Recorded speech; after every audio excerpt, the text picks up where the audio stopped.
Hey Riley besties, welcome back to the Writing with Anna new podcast where we talk about all things writing. In today's episode, I'm going to be talking about how to write character voice, how to write character POVs. And I'm very, very excited for this video because I adore stories that really, like authors who really do focus on their characters and the way that they tell their stories. So I'm going to be giving you guys 4 amazing tips that I have and that I've been using to really just hone in and make every single character within my story, and those who have like a chapter POV, for example, make them very individual and very specific so that, you know, the reader can actually understand who the character is more and also understand the differences between the characters that you're writing and who's, you know, in your book.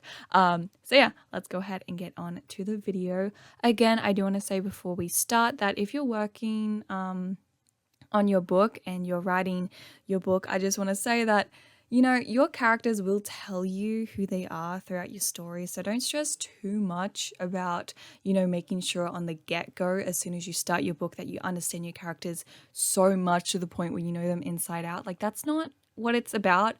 The whole process of writing is you actually understanding your characters and your plot and your world and everything. So like, don't stress so much about it. You guys are doing it so great. Just you like even trying to understand your characters. It's something that is a natural process and something you shouldn't force. You can continue brainstorming, of course, but again, just kind of being conscious of that fact. Just yet before we start. Anyways, let's go ahead and get into the first tip. So I have it written down. So the first tip is to actually understand what POV will best suit your book. I think I did a podcast episode or a video about this before, but just like trying to figure out what is most natural for your book, whether that be first person, even second person, or of course third person. I honestly love third person because it's so much more flexible, you being the sort of narrator, but you also have the flexibility of, you know, having your character voice within that through like kind of being in the character's head, but not using I and like, you know, those sorts of things as a first person sort of chapter. I would encourage you guys to try to do third person if you are unsure, especially if you have multiple POVs. There are lots of books who do it really well where they have, you know, first person POVs for like 5 characters, but I sometimes always get confused and get a little bit annoyed. But if you want sort of an example, Lee Bardugo, she does a really great job in creating a very good character base for each of the characters in the Six of Crows duology. That book was amazing. I adore that book. So it's like, yeah, the first 2 books are very good, and the way that she has written them, it's in third person, but the characters are so individual and you know when they are speaking, even if it doesn't say at the first, you know, sort of chapter it says their name. You know what I mean?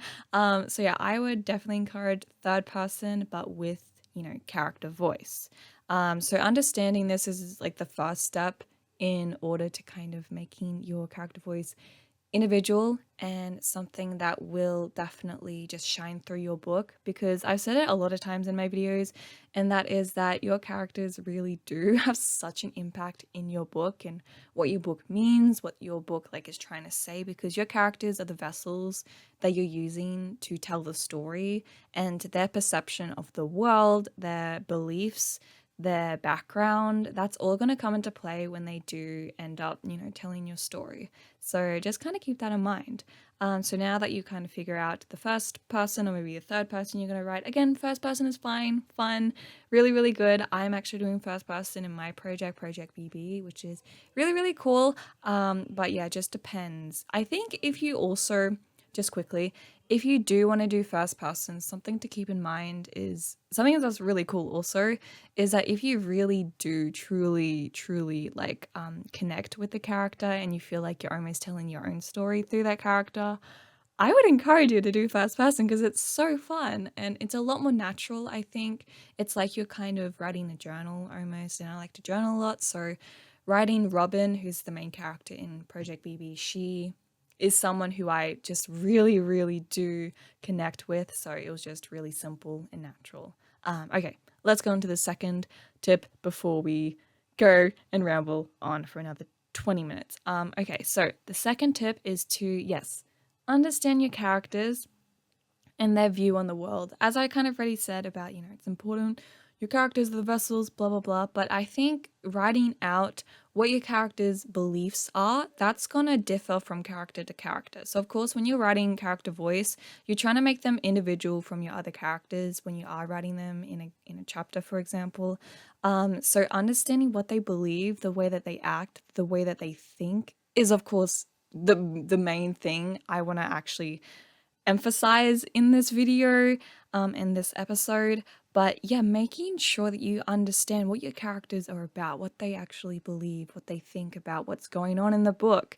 If you write something that's so bland, it has nothing to do with you need to actually understand your character's head, okay? And of course I said, your characters will, show themselves to you. But again, I think it's good to kind of just have a sort of brainstorming document or something, just like a little notes or just a big think about what your character is. Who is your character? What do they believe in? And how does that differ from your other characters? And also something that leads into the third tip, which I'm going to get to soon, is dialogue and understanding that inner monologue, because that of course is extremely important, because you can tell different things from different POVs, because different characters will have different experiences. They might know something another character doesn't.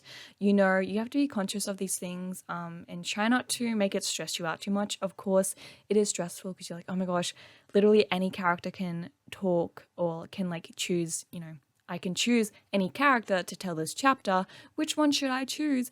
But I think using that as an advantage, not as something that will stress you out, is something that I encourage you guys to do. Just really think about which character can emphasize the message of that character. No, of that chapter, sorry. Chapter, character, dude, they just blend in my mind. I'll say that again. So make sure you understand which character will tell the message of the chapter best. So if you're kind of dealing with themes of I don't know, a sad thing that happens and there's maybe a character who has a sad past, that is a really, really good opportunity for you to not only tell that chapter really, really well, because your character will naturally have that sort of emphasis and experience on those sorts of feelings, but it also gives you a huge, amazing bonus of an opportunity to actually tell more about the character and link what is happening in the story to the character's past. Okay, so that's a big thing also. I hope that helps some of you. Okay, the third one, as I said, was dialogue. Dialogue is so important. I need to emphasize this so much. I really want to do a full-on video about dialogue. I'm very proud of my dialogue. I love writing dialogue. It's so fun. I don't know if I have I made a put? I don't know at this point, but dialogue is so important, because as you know, there's Shakespeare. Shakespeare's literally just dialogue, and look at the amazing stories he's been able to tell, okay? So dialogue reveals a lot about characters, but it also leaves things in the background. Does that make sense? So your characters say to the other characters within your character voice. So in a character POV, for example, your character's saying something, they say it, but then you have the chance to actually write the characters in a monologue. So if they say something like, I don't know, I hate you or something like that, but then in a monologue, it's just I love you, and emphasis, and it's wow, see that's powerful, and that's how you really delve into your character voice and showing what your character is about. So that character might be like that, but another character in the same experience or same situation can be like, I hate you, and then they're like, can't you see what I'm trying to say? It kind of shows a different sort of personality. Does that I hope this is making sense. It could not be, but I hope it is. Let's go ahead and go into the fourth tip really quickly. This one's a really quick one. The fourth one is to understand that your character POV, your character dialogue, your character voice is still a part of you.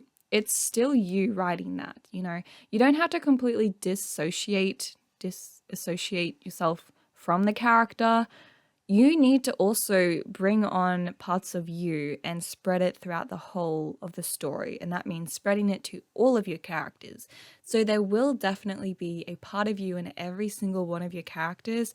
And you might think that that will make your characters all sound the same, but that's actually on the contrary. It won't. It will actually give you, different parts of yourself to different characters. And if you emphasize those different parts of yourself, through dialogue, through experiences you've had, it really does make a difference. And I think understanding that it's still you telling the story, it's still you, a part of that character voice, I think it's important. And I think it just reminds yourself that, hey, like, I am talking through these characters, and though they are all different, they all come tracing back to me. And that kind of shows also how messed up I am.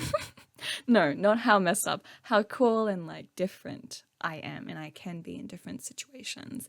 So that's the video. I hope you guys loved it. I had so much fun talking about characters because if you didn't know, Anna, this girl, loves characters. I write for characters basically. So yeah, definitely let me know if this helped. And I hope to see you in my next podcast episode. I'll see you guys later. Bye.